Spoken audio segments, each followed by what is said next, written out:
찬송가 94장. 주 예수보다 더 귀한 것은 없네. 이 세상 보기와 바꿀 수 없네. 영 죽은 내 대신 돌아가신 그 놀라운 사랑 잊지 못해. 찬송가 94장입니다.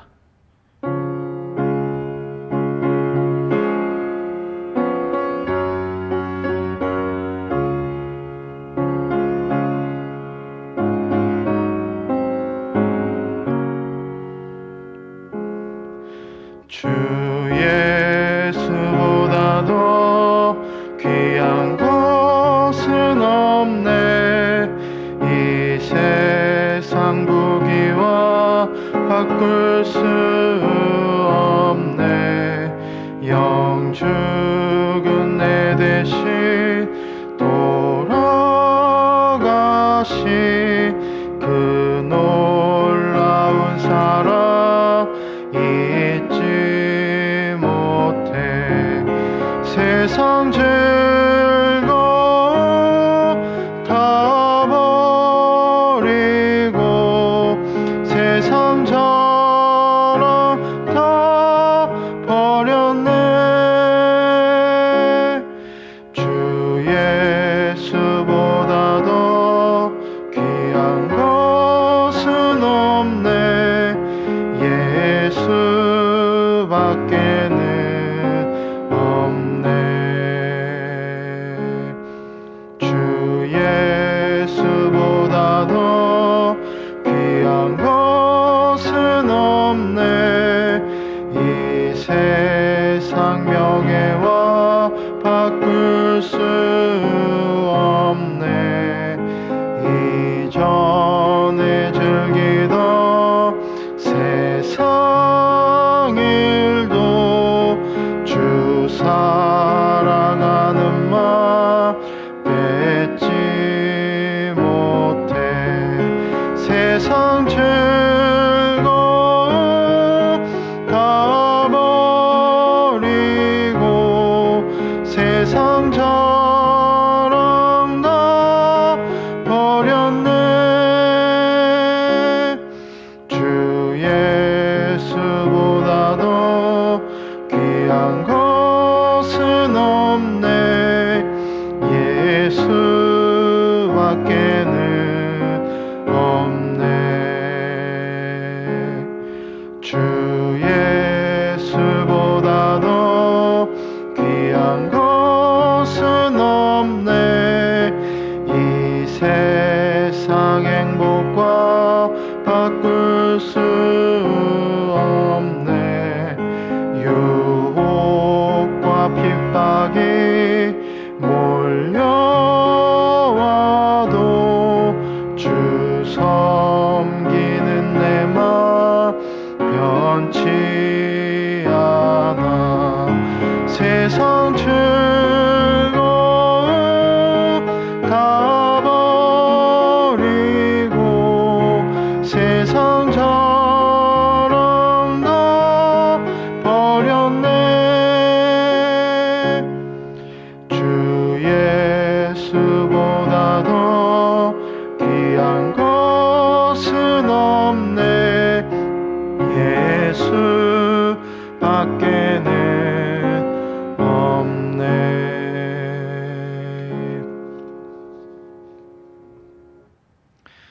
하나님의 말씀은 히브리서 2장 1절에서 4절 말씀입니다. 히브리서 2장 1절에서 4절 말씀입니다. 그러므로 우리는 들은 것에 더욱 유념함으로 우리가 흘러 떠내려가지 않도록 함이 마땅하니라. 천사들을 통하여 하신 말씀이 견고하게 되어 모든 범죄함과 순종하지 아니함이 공정한 보응을 받았거든. 우리가 이같이 큰 구원을 등한시 여기면 어찌 그 보응을 피하리요. 이 구원은 처음에 주로 말씀하신 바요 들은 자들이 우리에게 확증한 바니 하나님도 표적들과 기사들과 여러 가지 능력과 및 자기의 뜻을 따라 성령이 나누어 주신 것으로서 그들과 함께 증언하셨느니라. 아멘. 히브리서는 히브리인들, 즉 유대인 그리스도인들에게 보내진 서신서입니다. 당시 유대인들은 여전히 구약의 율법을 따르고 성전에서 제사를 드리고 있었습니다. 그런 그들 중에서 많은 유대인들이 예수의 복음을 듣고 예수를 믿게 되었습니다. 오랜 시간 따라 살아왔던 그들의 관습을 버리고 복음으로, 그 예수님의 복음으로 나아온 것입니다. 하지만 그들의 이러한 변화는 엄청난 박해를 가져왔습니다. 예수를 반대하는 자들에게 끌려가고 매를 맞고 또 감옥에 갇히고 심지어 죽임을 당하고 더 나아가서 출교를 당했습니다. 출교는 유대 사회로부터 완전히 떨어져 나가는 것입니다. 그들에게 출교는 삶 자체를 불가능하게 하는 것이었습니다. 인격적으로, 사회적으로, 그리고 육체적으로 모든 삶의 기반이 무너지고 이방인처럼 취급을 받으며 살아야 했습니다. 이런 박해와 차별이 예수를 믿기로 한 유대인들의 마음을 흔들기 시작했습니다. 그들 중에는 다시 그 예수님의 복음을 버리고 유대교로 돌아가려고 하는 사람들도 있었고 생겨나기 시작했습니다. 이런 상황들은 그들이 믿기로 한 예수 그리스도의 구원의 역사를 의심하게 만들기도 했습니다. 정말 우리가 그 진리를 제대로 믿고 있는 것인가 하고 질문을 던지게 되었습니다. 계속된 박해와 고난 속에서 자기 신앙에 대해 회의를 갖기 시작한 것입니다. 그래서 그들은 나름대로 유대교로 다시 돌아갈 명분을 찾았습니다. 천사와 율법, 그리고 제사의 정당성을 얘기하면서 꼭 그렇게 예수만 믿어야 한다 말할 필요가 있겠는가 하였던 것입니다. 이런 배경에서 이 히브리서는 쓰여졌습니다. 그래서 히브리서는 유대인 그리스도인을 대상으로 하여서 예수 그리스도께서 누구시며 왜 예수 그리스도를 믿어야 하는지를 분명하게 설명하는 그러한 서신서입니다. 오늘의 말씀 1절을 보게 되면 그러므로 우리가 들은 것에 더욱 유념함으로 우리가 흘러 떠내려가지 않도록 함이 마땅하니라 말씀합니다. 흘러 떠내려가다라는 말의 의미는 어떠한 일을 무의식 중에서 말해버렸다던가 어떤 문제에 대해 의논하다가 핵심에서 벗어났을 경우에 사용하던 그런 표현입니다. 그러니까 이러한 박해의 상황 가운데에서 예수의 신앙에 대해 흘러 떠내려가지 않도록 더욱 유념하라는 것입니다. 유념하다는 말은 굳게 붙들다라는 뜻입니다.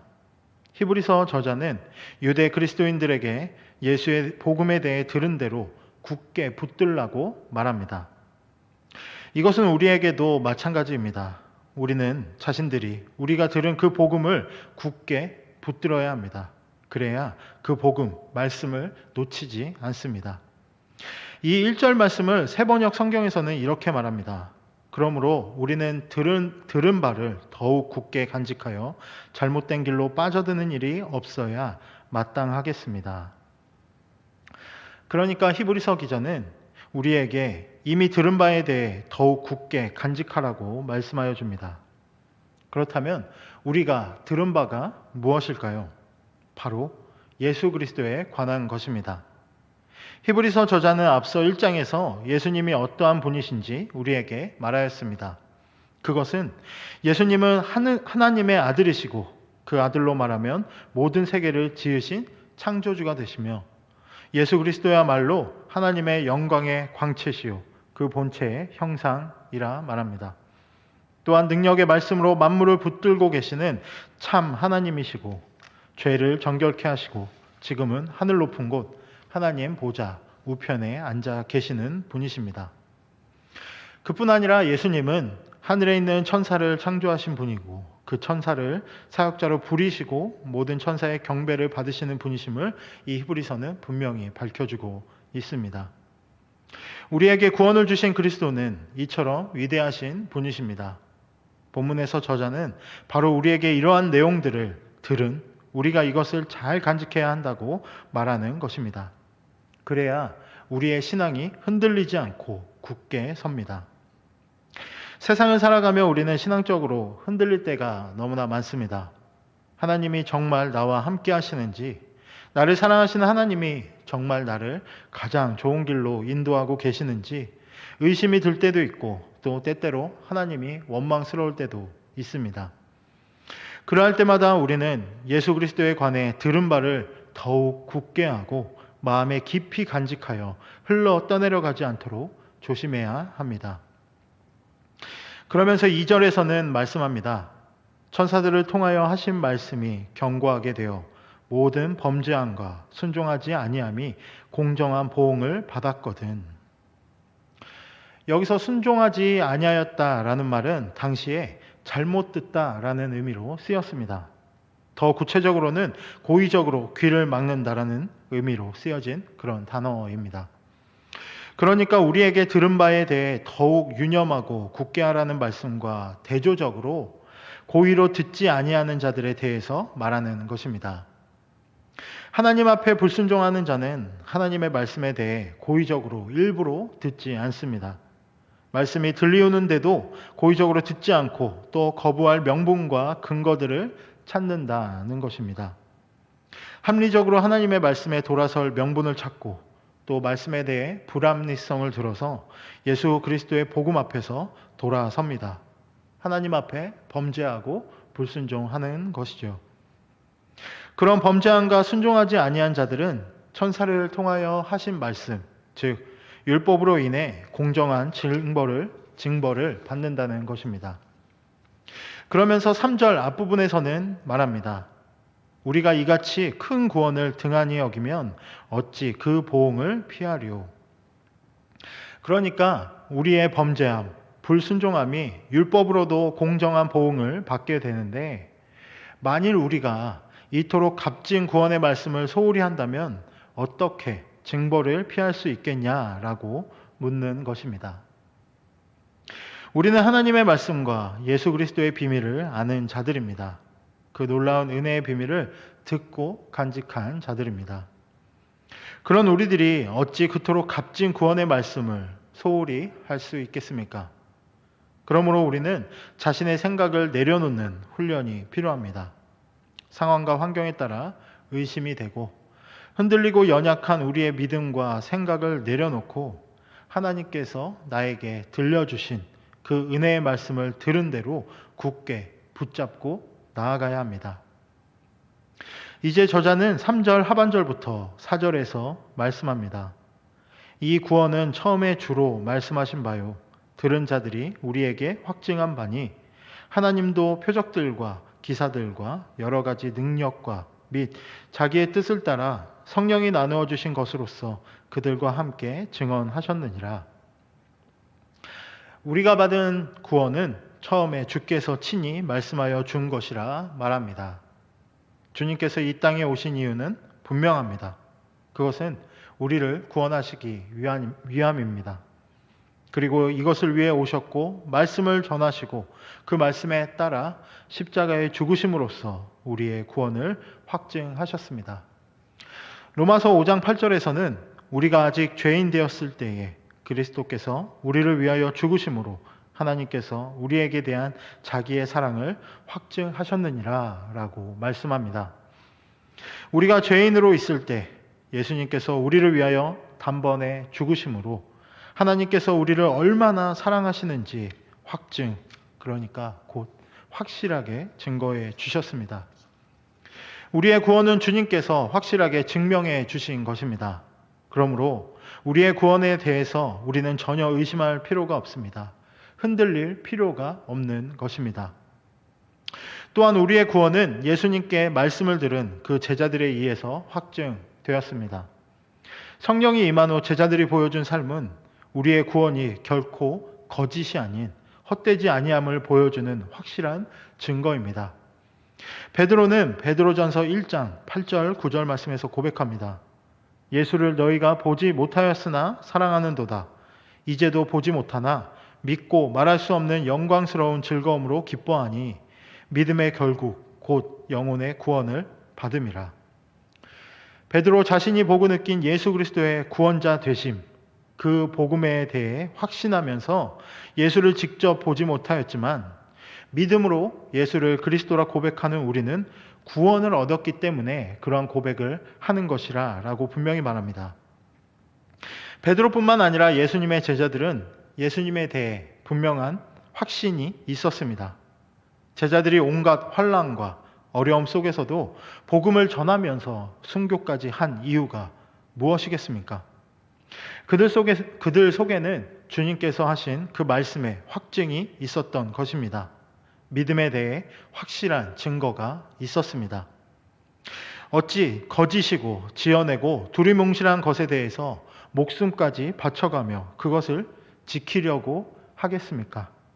그러나 예수님의 제자들은 그들의 삶으로 또 그들의 희생으로 순교로 예수님으로 인한 구원을 확실하게 증거해 준 것입니다.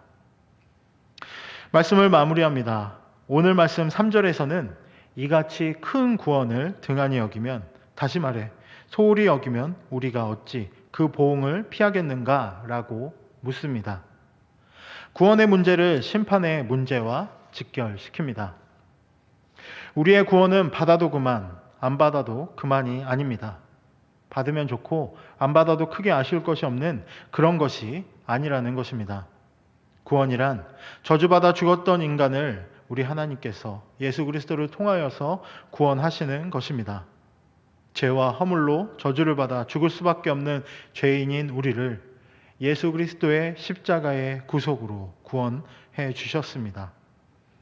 본래 하나님의 공의로운 속성 앞에서 우리는 다 심판의 멸망의 대상이었고 심판받을 존재입니다. 하지만 그 하나님의 사랑의 모습이 또 그분의 공의로운 모습을 넘어서서 그 하나님의 은혜로 우리에게 구원을 이루어 주셨습니다. 그래서 그 하나님께서는 예수님을 이 땅에 보내셨고 우리의 죄를 대신해서 죽게 하셨으며 그것을 믿는 자마다 구원함에 이르도록 하셨습니다. 그러므로 그 은혜를 거부하는 것은 곧 그 자체가 심판과 멸망에 이르게 되는 것입니다. 구원은 지극히 크신 하나님의 놀라운 은혜입니다. 하나님께서는 그 은혜 앞으로 나오도록 우리를 부르셨습니다. 그것은 어떤 조건도 갖지 않습니다. 복음은 돈 없이 값 없이 나와 구원의 은총을 누리라고 부르시는 그 하나님의 초청입니다. 우리는 예수 그리스도께서 주시는 이같이 큰 구원을 소홀히 여겨서는 아니 됩니다. 그러므로 그 구원의 들은 바를 우리는 유념하고 굳게 하여 하나님의 말씀에 따라 살아야 합니다. 여기에 구원이 있습니다. 부디 오늘 이 하루도 하나님께서 예수님을 통해 확증하여 주시고 또 여러 제자들을 통해 증거한 그 구원의 은혜를 누리고 참여하는 우리 모든 성도 되기를 간절히 소망합니다. 기도하겠습니다. 사랑의 하나님, 오늘 새벽 주님의 말씀으로 시작하게 하심에 감사합니다. 항상 주의 말씀을 깊이 새기고 유념하여 살아가는 우리 되게 하여 주시옵소서. 오늘의 말씀을 돌아봅니다. 예수님을 믿는다고 나와왔지만 세상 가운데에서 많은 유혹과 시련에 흔들리고 그 믿음을 흘려 떠나보낼 것만 같은 우리의 모습을 보게 됩니다. 때때로 힘들 때면 주님은 어디에 계신지, 나를 구원한 주님은 정말로 나를 사랑하시는지 의심하고 흔들릴 때가 있습니다.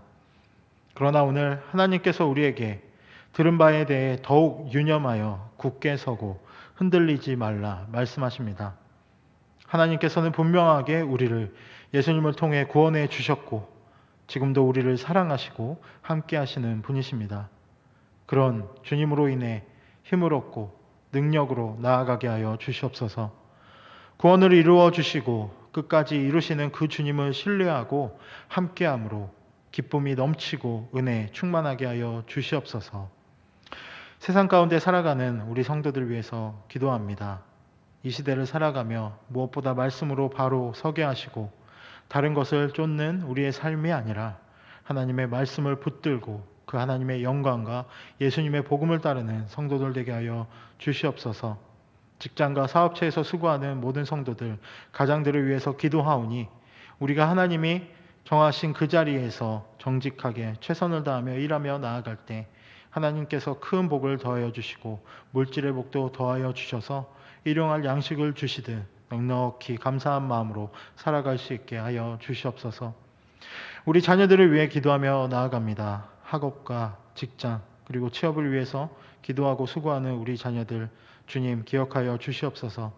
하나님께서 그들과 함께하여 주시고 힘 주시고 담대하게 하여 주시고 무엇보다 지혜를 허락하셔서 그들이 바라고 기도하는 모든 꿈들 잘 이루어지게 함께하여 주시옵소서. 만남의 복을 허락하여 주셔서 만나는 이들마다 기쁨의 만남이 되게 하여 주시고 그들에게 또 주님의 복음을 전하는 우리 자녀들 되게 하여 주시옵소서. 우리 환우들을 위해서 기도하며 나아갑니다. 육신의 고통과 질병으로 아파하는 우리 환우들 있습니다. 주님, 그들을 만나 주시고 만져 주시옵소서. 세상이 어렵다고 하는 모든 것도 하나님께서 허락하시고 하나님이 바라시면 모든 것이 다 치유될 수 있음을 믿습니다. 하나님께서 친히 그들을 어루만져 주셔서 마음도 위로하여 주시고 아픈 부위 하나하나 다 하나님의 손길로 치유하여 주시옵소서. 또한 마음이 아프고 힘들어하는 성도들도 있습니다. 겉으로 드러내기 힘든 그들의 아픔 하나님 다 아시지요. 주님이 위로되어 주시고 평안을 주시고 기쁨이 넘치게 하여 주시옵소서. 우리 영혼교회를 위해서 기도합니다. 하나님, 오직 하나님을 바라고 말씀으로 나아가는 교회 되게 하여 주시옵소서. 교회의 일들을 계획함에 있어서 먼저 하나님의 뜻이 무엇인지 묻고 말씀하며 기도하는 우리의 교회 되게 하여 주시고 이 지역 가운데 하나님의 일을 감당해 나가는 그런 아름다운 교회 되게 하여 주시옵소서. 무엇보다 목사님을 통하여 주시는 말씀으로 은혜 받고 하나 되어 나아가기를 소망합니다. 예수님의 이름으로 기도드립니다. 아멘.